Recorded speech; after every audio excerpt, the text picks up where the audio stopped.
বন্ধুরা, welcome to my channel স্বাগতাস কিচেন। আজকে একটা নতুন স্বাদের রেসিপি নিয়ে হাজির হয়েছি, যেটা হচ্ছে তাল ছাড়াই তালের বড়া। চলুন কিভাবে সেটা আপনাদের দেখাই। তাল ছাড়াই তালের বড়া, তার জন্য লাগবে আপনাদের এই যে পাকা কুমড়ো। পাকা কুমড়োকে আমি পিস পিস করে কেটে রেখে সেদ্ধ করে রেখেছি। পাকা কুমড়ো, গুড়, নারকেল, মৌরি, চালের গুঁড়ো। চলুন রেসিপিটা আপনাদের সামনে এখন আমি শেয়ার করি। প্রথমে আমি কুমড়োটা নিয়ে নেব। পাকা কুমড়োটা আমি একটু সেদ্ধ করে রেখেছি নুন দিয়ে।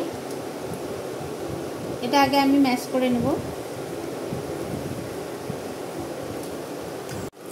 কুমড়োটা আমার ম্যাশ করা হয়ে গেছে। এরপরে দেব আমি চাল বেটে রেখেছিলাম, সেই চালটা।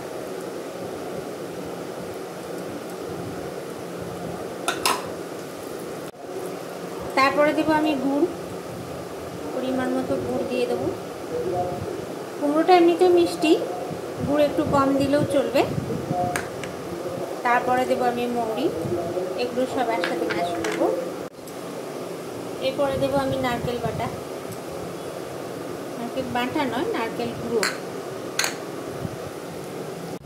আমার ব্যাটারটা এখন রেডি হয়ে গেছে। এই যে ব্যাটারটা, যদি কোনো সময় আপনাদের মনে হয় যে ব্যাটারটা হয়তো একটু পাতলা হয়ে গেছে, তো আপনারা একটু ময়দা মেশাতে পারেন, কারণ কুমড়োর ভেতরে একটু জল থাকে, তো ময়দা মিশিয়ে ওটাকে টাইট করে নেবেন।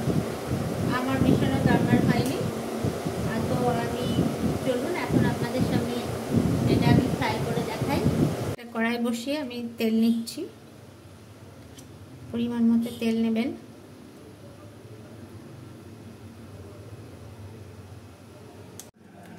তেলটা গরম হয়ে গেছে, চলুন আমি এরপরে একটা একটা করে ছাড়ি। আপনারা যদি একটু কেউ লবণ পছন্দ করেন পিঠের ভেতরে, তো আপনারা অল্প পরিমাণে লবণ মেশাতে পারেন, অনেকে মেশাই। লাল লাল হয়ে গেলে আমি তারপরে নামাবো। এই দেখুন এরকম লাল লাল হয়ে গেছে। এরপরে আমি এটাকে তুলে নেব আস্তে আস্তে করে।